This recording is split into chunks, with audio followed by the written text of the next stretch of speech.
राम राम जी। स्वागत है आप सभी का मेरे YouTube channel taste and tales by Asha में।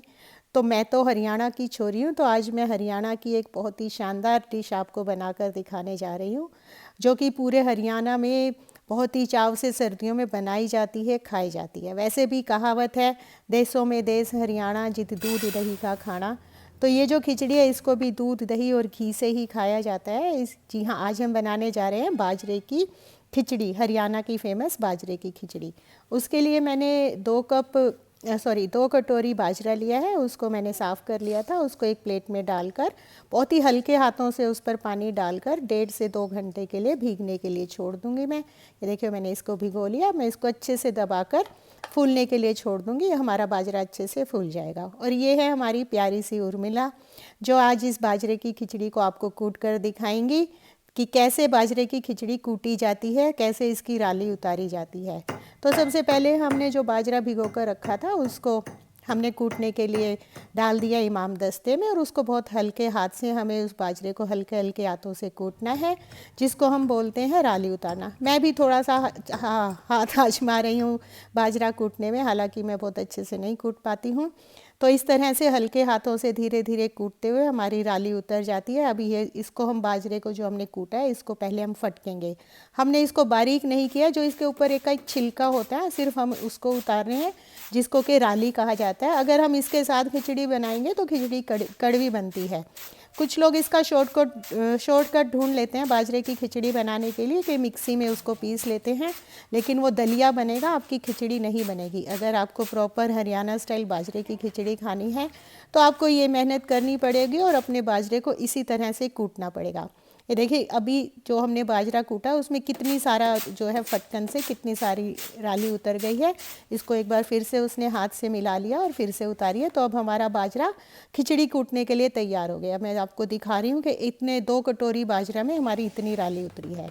अब हम इस बाजरे को फिर से अपने इमाम दस्ते में डाल देंगे, और अब हम इसको अच्छे से कूटेंगे जब तक कि हमारा इसका पाउडर ना बन जाए। पाउडर से बस थोड़े थोड़े दाने हमें दिखने चाहिए। मैं आपको दिखा भी रही हूँ कि किस तरह से इसका पाउडर और दाने तैयार हो गए। देखिए, अब हमारी खिचड़ी कूटने लगी है। अब बस इसको 2-4 मिनट और कूटेंगे और हमारी बहुत बढ़िया खिचड़ी कूट कर तैयार हो जाएगी। अब मैं फिर से देख रही हूँ, हमारी खिचड़ी जो है कूट चुकी है। अब मैं इसको निकाल लूँगी अपने बर्तन में। अब हमारी खिचड़ी बाजरा जो है अच्छे से कुट गया, और अब हम इसको बनाएंगे। तो इसको सारे को हम निकाल लेंगे। मैं आपको दिखा रही हूँ कि लगभग ही हमें इस तरह से चाहिए। अगर आप मिक्सी में करोगे तो इस तरह से कभी भी नहीं पीसता है। देखिए, मैं आपको नज़दीक से दिखा रही हूँ। हमारी प्रॉपर बाजरे की खिचड़ी इस तरह से कूटी जाती है। तो अब शुरू करते हैं अपनी खिचड़ी बनाना। एक कुकर में मैंने 3 लीटर के लगभग पानी लिया है। 3 जग डाल रही हूँ मैं कांच के। अब इसको हम अच्छे से उबलने देंगे, और इसके साथ में बाजरे के साथ 2 चीज़ें और डालती हूँ, जो कि होता है चने की दाल। मैंने आधा कप चने की दाल लिया, और उससे थोड़े से कम मैंने चावल लिए। इनको धोकर भिगोकर साफ़ कर हम भिगो कर रख लेंगे। जब हमारा पानी उबलेगा तो हम ये चने की दाल और चावल, पहले ये चीज़ें डालेंगे, उसके बाद हम अपना बाजरा डालेंगे। तो पानी उबलना शुरू हो गया है। मैंने अपनी चने की दाल और चावल डाल दिए, और इसके साथ ही इसको मिलाकर मैं इसमें स्वाद के अनुसार नमक भी डाल लूँगी।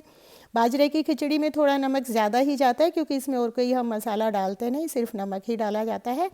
मैंने इसको मिला दिया है, और मैं इसमें स्वाद के अनुसार नमक डाल रही हूँ। कुछ लोग इसमें चावल नहीं डालते हैं, या कुछ लोग मूंग की दाल भी डालते हैं। वो आपकी इच्छा है। लेकिन मैं चने की दाल और चावल डालकर ही बनाती हूँ, जिसका स्वाद बहुत ही बेहतरीन बनता है इस खिचड़ी में, और बहुत ही स्वाद लगता है। अब हमारा चने की दाल, चावल और नमक डालने के बाद एक बार उबाल आ गया था। अब मैं अपनी खिचड़ी डाल रही हूँ। खिचड़ी डालने में आपको बहुत खास एहतियात बरतनी है। अगर आप एकदम से सारी डाल देंगे तो इसमें लम्स पड़ जाएंगे। अच्छा यही होता है कि एक दूसरा आदमी इसको हल्के हाथ से डालता रहे धीरे धीरे, और आप उसको अच्छे से विस्कर की हेल्प से मिलाती रहें। इसमें इस वक्त हमें बहुत एहतियात बरतनी होती है। इसको लगातार चलाना होता है। इसमें हमें लम्स बिल्कुल नहीं पड़ने देने हैं। पहले मैंने बड़े विस्कर से उसको मिलाया, उसके बाद मैं छोटे विस्कर से मिला रही हूँ।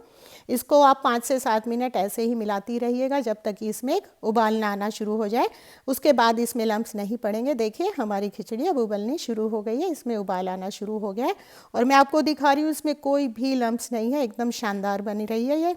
अब हमारा इसको पकने का टाइम लगभग लगता है, इसको स्टार्ट जैसे पानी चढ़ाने से लेकर पकने तक कम से कम 1.5 घंटे में हमारी खिचड़ी बनकर तैयार होती है।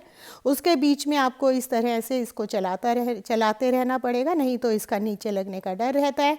गैस की आंच को बिल्कुल सिम कर दीजिए, उसको हर 5 से 7 मिनट बाद अच्छे से चलाते रहिए ताकि ये नीचे लगे नहीं।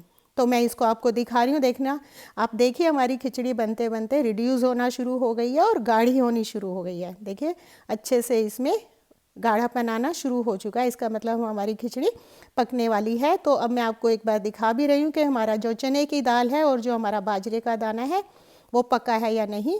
तो ये तो दाल हमारी पक चुकी है और बाजरे का दाना भी हमारा अच्छे से पकना शुरू हो गया है, लेकिन मैं अभी इसको और पकाऊंगी, थोड़ा सा इसको और पकने दूंगी ताकि और इसमें अच्छा सा फ्लेवर आ जाए। तो मैंने इसको 2 से 4 मिनट के लिए फिर से ढक कर रख दिया था। अब हमारी खिचड़ी में देखिए कितना शानदार रंगत आ चुकी है। जो लोग बाजरे की खिचड़ी खाने के शौकीन हैं वो इसे ज़रूर बनाकर ट्राई करेंगे। थोड़ी सी कूटने में मेहनत लगेगी, लेकिन कोई बात नहीं, कोई अच्छी चीज़ खाने के लिए थोड़ी मेहनत करना वर्थ इट होता है। तो इसके साथ मैं अब बनाने जा रही हूँ गोजी। हरियाणवी लोग इसको ज़रूर समझते होंगे कि गोजी क्या होती है। इसमें हम अच्छा घर का ताज़ा दही लेते हैं और उसके साथ मैं इसमें डालूँगी कच्चा दूध। पहले तो इसको जब भैंस या गाय दूध देती थी उनका दूध दोते थे, उसी वक्त हम लस्सी या दही में उस धार को लगवा लेते थे और वो डायरेक्ट हमारी गोजी तैयार होती थी, लेकिन अब वो नहीं रहा समय। तो अब मैं लोटे में मैंने दही डाल ली है, कच्चा दूध डाल लिया और मैं ब्लेंडर से इसको जब तक विस्क करूँगी जब तक इसमें अच्छा सा फोम ना आ जाए, अच्छी सी क्रीमीनेस ना आ जाए। तो ये हमारी गोजी भी बनकर तैयार हो गई है। अब मैंने खिचड़ी को कुछ देर और पकने के लिए रखने के लिए छोड़ दिया था, इतने मैंने गोजी भी बना लिया और अब हमारी खिचड़ी भी एकदम लाजवाब तैयार हो गई है। बहुत बढ़िया खुशबू आ रही है, मेरी फेवरेट है बाजरे की खिचड़ी। पूरी सर्दियों में 5 से 7 बार मैं इसको बना ही लेती हूँ। अब मैं करने जा रही हूँ इसको सर्व। तो इसको एक खुली थाली में सर्व कीजिए और इसको इसके बीच में थोड़ा सा स्पेस बनाइए और उसमें डालिए गर्मा गर्म घी या मक्खन।